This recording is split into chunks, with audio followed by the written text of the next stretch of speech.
kemenangan besar di Perang Dzatur Riqa'. Perang Dzatur Riqa' terjadi pada bulan Rabiul Awal tahun 7 Hijriah. Sesaat setelah benteng Khaybar ditaklukkan. Sebagian ahli sejarah menyatakan perang ini terjadi pada tahun 4 Hijriah. Pendapat ini tidak tepat. Ditinjau dari Abu Musa al-Asy'ari radhiyallahu anhu yang turut serta dalam perang ini. Sedangkan Abu Musa sendiri tiba di Madinah pada tahun 7 Hijriah bersamaan dengan datangnya Ja'far bin Abi Thalib dari Habasyah. Jadi, Abu Musa datang ke Madinah setelah penaklukan Khaybar. Hal lainnya yang menunjukkan kalau perang Dzatur Riqa' terjadi pada tahun 7 Hijriah adalah perang ini berhadapan dengan orang-orang Ghatafan yang dulu ikut mengepung kota Madinah di perang Ahzab. Kemudian mereka ingin membantu dengan orang-orang Yahudi di perang Khaybar, sembari mematangkan rencana menyerang Al-Madinah Al-Munawwarah. Merespon hal itu, Rasulullah bertindak cepat. Beliau kirim pasukan menghadapi mereka di Khaybar. Kekalahan mereka di Khaybar tidak menyurutkan mereka. Orang-orang Ghatafan ini malah bertekad menyerang Madinah. Rasulullah keluar menyambut mereka dengan langsung memimpin sendiri pasukan kaum muslimin. Beliau tidak ingin hanya duduk menunggu, membiarkan orang-orang ini menyangka bahwa umat Islam takut berhadapan langsung dengan Ghatafan. Beliau tidak biarkan moral pasukan Ghatafan terus berkibar. Menjemput mereka langsung di pemukiman mereka adalah cara Rasulullah menyampaikan pesan siapa sebenarnya yang sedang mereka hadapi.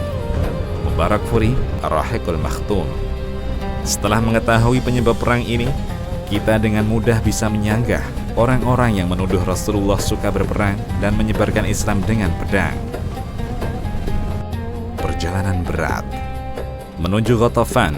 Rasulullah Shallallahu Alaihi Wasallam membawa pasukan yang terhitung sedikit, jumlahnya sekitar 400 pasukan.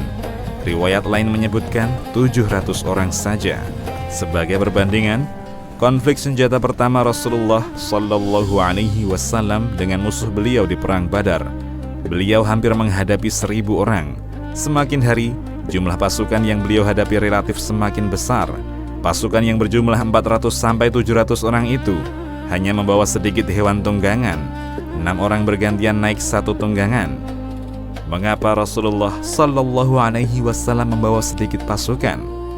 Apakah para sahabat tega membiarkan beliau dilindungi sedikit orang? Tidak. Kita harus mengetahui kondisi saat itu. Waktu itu, pasukan Islam berada di tempat-tempat berbeda.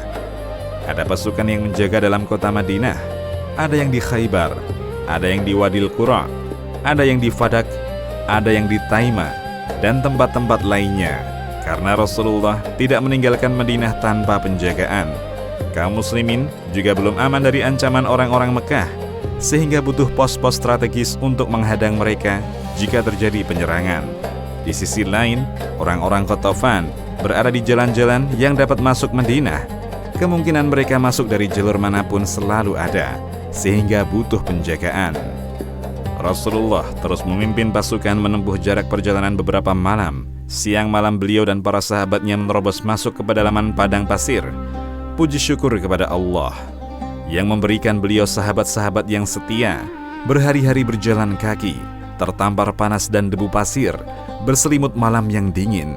Mereka tak mengeluh menemani utusan Allah yang mulia. Hingga akhirnya mereka tiba di perkampungan Ghatafan yang terletak di timur laut kota Madinah. Imam Al-Bukhari meriwayatkan kisah Abu Musa al-Asy'ari tentang perjalanan jauh dan beratnya perjalanan menuju Ghatafan.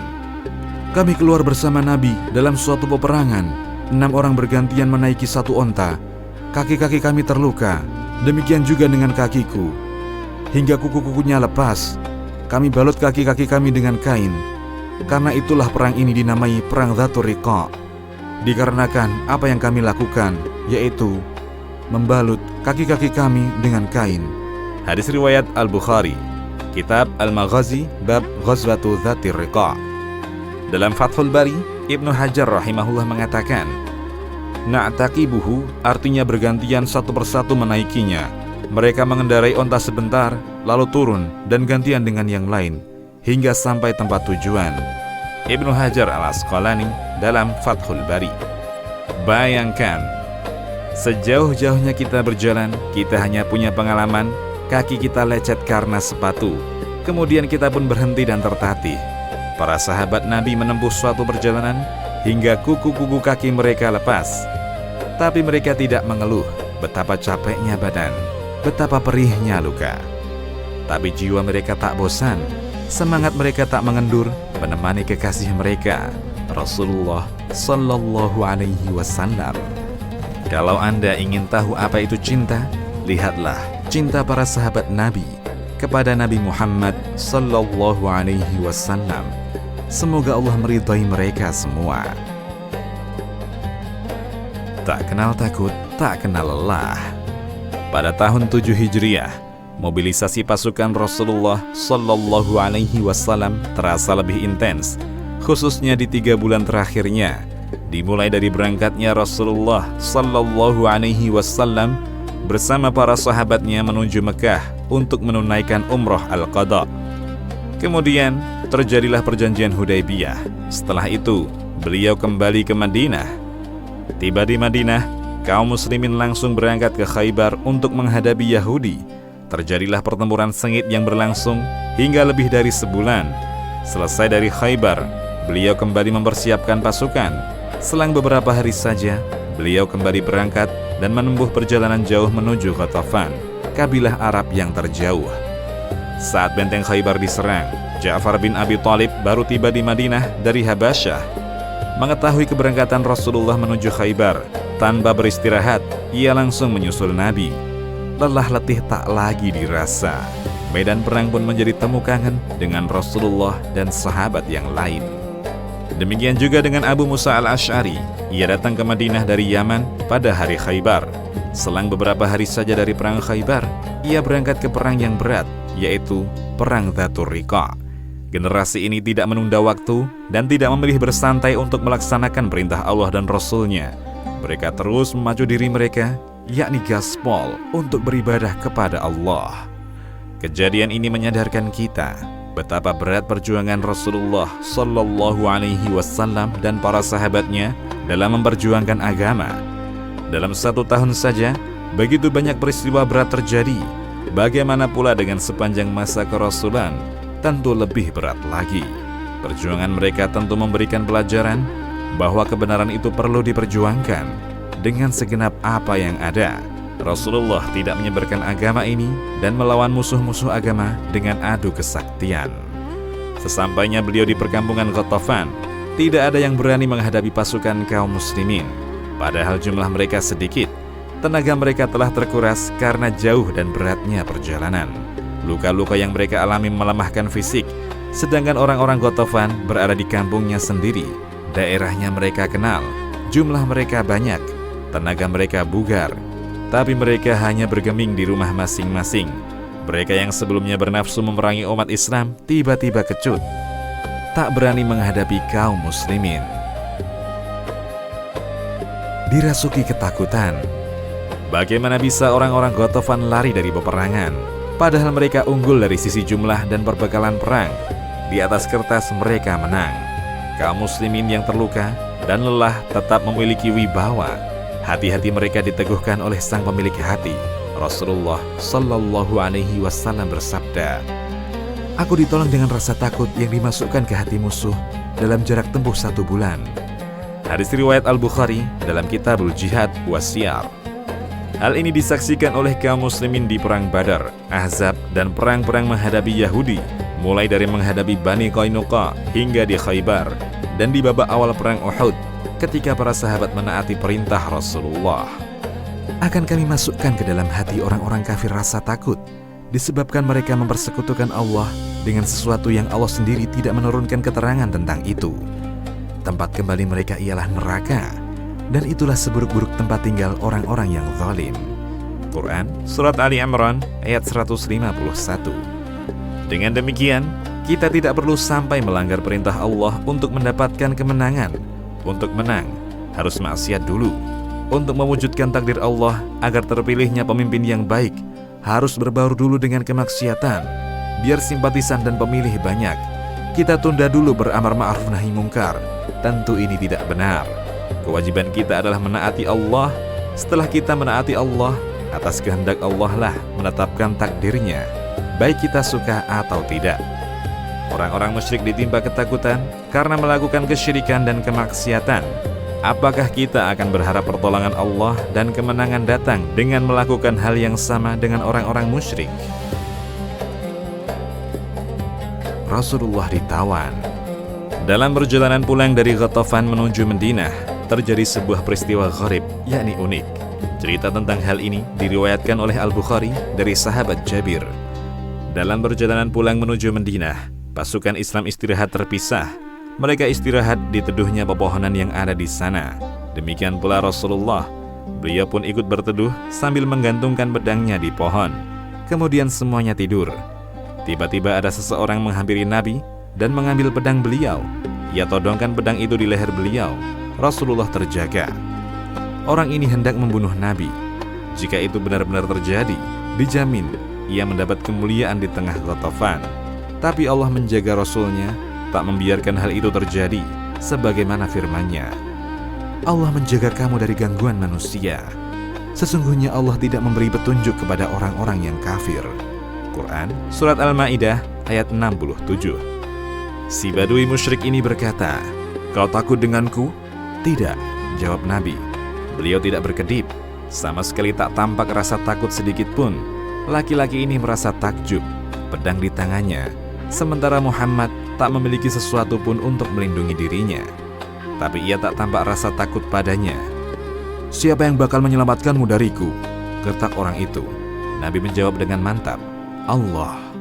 Dalam suatu riwayat, laki-laki itu mengulang pertanyaannya sebanyak 3 kali, dan Rasulullah tetap menjawab, "Allah." Hadis riwayat Al-Bukhari dalam Kitabul Jihad Was-Sa'ir. Pedang di tangannya pun terjatuh. Dalam riwayat lain, ia menyarungkan pedang tersebut karena takjub melihat keberanian dan ketenangan Nabi. Al-Bukhari dalam Kitabul Maghazi. Sedangkan di riwayat Imam Ahmad dan Ibnu Ishaq rahimahumallah, ketika pedang tersebut jatuh, Rasulullah mengambilnya. Setelah itu, gantian beliau todongkan dan berkata, "Siapa yang bakal menyelamatkanmu dariku?" Keadaan berbalik. Laki-laki ini tidak mampu mengatakan Allah, tidak pula berharap kepada berhala-berhala yang ia sembah. Yang ia harapkan hanya pengampunan Nabi. Ia berkata, "Jadilah memegang pedang yang baik. Engkau mau bersyahadat la ilaha illallah dan aku adalah utusan Allah?" Sambung Nabi, "Aku berjanji tidak akan memerangimu dan tidak akan berpihak pada kaum yang memerangimu." Jawab si Badui menolak untuk memeluk Islam. Rasulullah membebaskannya dan tidak membalas perbuatannya. Ia pun pulang menemui keluarganya dalam keadaan selamat. Ia berkata, "Aku datang menemui kalian dari sisi manusia terbaik." Hadis riwayat Ahmad. Ada beberapa pelajaran yang dapat dipetik dari peristiwa ini. Dari sini, kita dapat mengetahui karakteristik bangsa Arab, mengapa Allah memilih mereka menjadi penyebar Islam. Mereka masuk Islam bukan karena takut mati, tapi mereka masuk Islam karena pilihan. Si Badui tidak menerima tawaran Islam walaupun sudah ditodong pedang. Kata kita sekarang, sudah ditodong pistol atau dikalungkan celurit, tetap dengan pendirian dan pilihannya. Karena itu, kampanye demokrasi Amerika di Timur Tengah selalu berbuah perang, karena mereka tak mau tunduk dengan paksaan orang lain. Kejadian ini juga mengajarkan kepada kita bahwa Islam tidak disebarkan dengan pedang. Nabi tidak memaksa dan membunuh orang tersebut karena menolak dakwahnya. Dan lihatlah bagaimana kerendahan hati Nabi Muhammad sallallahu alaihi wasallam, seorang pemimpin, panglima dan nabi. Artinya, manusia mulia dan berkedudukan di dunia dan akhirat. Ditodongkan pedang, tapi beliau tidak membalas orang yang mengancamnya ini dengan keburukan ketika keadaan berbalik. Tidak usah berbicara pejabat. Kadang kita rakyat biasa saja tidak suka dipandangi orang dengan sinis, kemudian membalas pandangan tadi dengan bentakan, padahal baru dipandangi. Di riwayat lain dijelaskan bahwa sejumlah besar anggota keluarganya memeluk Islam, dan disebutkan namanya adalah Ghaurath bin Al-Harith. Nikmatnya jaga malam. Kisah lain yang terjadi dalam perjalanan pulang dari Ghatafan adalah kisah tentang sahabat Ubad bin Bishr Al-Ansari dan Ammar bin Yasir Al-Muhajiri. Ketika malam tiba, Rasulullah sallallahu alaihi wasallam berhenti di suatu tempat untuk beristirahat. Beliau tugasi 2 orang sahabat untuk berjaga di suatu tempat. Kedua orang itu adalah Ubad dan Ammar. Bishr dan Ammar saling berbagi waktu. Masing-masing berjaga setengah malam. Saat Ubad berjaga, ia ingin menjadikan waktu tersebut terasa singkat dengan menenggelamkan diri dalam sholat malam. Di tengah sholat, datang seorang musyrik Ghatafan. Lalu ia melempari Ubad dengan panahnya. Panah itu mengenai Ubad. Ia cabut panah itu, kemudian melanjutkan sholat. Panah kedua kembali menyasar tubuhnya, yakni bagian betis. Ia cabut dan tetap melanjutkan sholat. Hingga akhirnya panah ketiga ia cabut, kemudian ruku, sujud, dan akhiri sholatnya. Artinya, ia tidak batalkan sholatnya walaupun dalam keadaan demikian. Setelah salam, ia bangunkan Ammar. Saat Ammar melihat darahnya yang menyucur dan melihat 3 anak panah itu, ia berkata kepada Ubad, "Mengapa engkau tidak membangunkanku tatkala kau dilempari panah?" Ubad menjawab, "Aku sedang menikmati surat yang aku baca. Aku tak senang kalau tidak menyelesaikannya." Hadis riwayat Abu Dawud dihasankan oleh Al-Albani dalam Sahih Abu Dawud. Dalam riwayat Ibnu Ishaq, Ubad berkata, "Demi Allah, kalau aku tidak khawatir menyia-nyiakan amanah berjaga yang dipercayakan Rasulullah kepadaku, niscaya ia akan lebih dulu membunuhku sebelum aku yang melakukannya kepadanya." Ibnu Hisham, Sirah Nabawiyah. Maksud Ubad, aku ingin melanjutkan bacaan, tidak ingin ruku, sujud, dan menyelesaikan sholat. Tapi hal itu akan membuatnya mendekat dan membunuhku, sehingga aku termasuk lalai dari perintah Rasulullah untuk berjaga. Kita hanya bisa berpikir, alangkah nikmatnya membaca Al-Quran bagi Ubad, dan alangkah nikmatnya bersepi-sepi dengan Allah dalam kesunyian sholat malam. Setelah Ubad menyelesaikan sholat dan membangunkan Ammar, si pemanah itu pun lari, tanpa diketahui identitasnya. Namun yang jelas, ia menjadi tahu umat Islam itu pemberani dalam peperangan dan khusyuk dalam peribadatan. Perang Dzatur Riqa memang aktivitas militer tanpa kontak senjata, namun menimbulkan pengaruh luar biasa pada kabilah-kabilah Ghatafan. Dampak mobilisasi militer tahun 7 Hijriah. Pada tahun 7 Hijriah, terjadi mobilisasi pasukan Islam secara intens. Nabi Shallallahu Alaihi Wasallam susul-menyusul mengirim 6 pasukan. Beliau kirim pasukan menuju Qudaid, Qurabah, Bani Murrah, Maifa'ah, Yaman dan Jubar, dan daerah-daerah Al-Ghabah, Al-Mubarakfuri, Rahiqul Makhtum. Daerah-daerah tersebut merupakan tempat-tempat kabilah Ghatafan. Dari sini kita tahu Rasulullah Shallallahu Alaihi Wasallam memberikan perhatian serius terhadap Ghatafan di tahun 7 Hijriah. Kebijakan yang dilakukan oleh Rasulullah memberikan kesan luar biasa. Kita benar-benar sadar bahwa beliau adalah seorang pemimpin yang sangat cakap dalam berbagai bidang. Beliau cepat dan tepat dalam memutuskan. Beliau mengambil sikap sempurna dalam menghadapi ancaman yang tersisa, menghadapi Yahudi dan Ghatafan. Sebuah langkah yang matang dan penuh perhitungan, tapi diputuskan dengan cepat. Kebijakan tahun ke-7 ini membuat umat Islam menjadi kekuatan terbesar di Jazirah Arab. Sukses dalam kebijakan militer tahun ke-7 juga merupakan pencapaian yang luar biasa dalam bidang dakwah. Islam tersebar ke seluruh penjuru Jazirah dan sekitarnya. Umat Islam berdakwah terang-terangan hingga sampai kepada para raja dunia. Jadi, tahun ke-7 adalah tahun jihad dan dakwah. Dimulai dari suksesnya pengaruh perjanjian Hudaybiyah, kemenangan atas Yahudi di Khaybar, Wadil Qura, Fadak, Taimah, dan kekalahan psikologis Ghatafan. Semua musuh di Jazirah Arab tahu bahwa kekuatan umat Islam di atas kekuatan mereka. Orang-orang dari Habasyah, kabilah Al-Ash'ari, kabilah Daus, dan lain-lain berdatangan ke Madinah. Orang-orang pun berbondong-bondong memeluk Islam.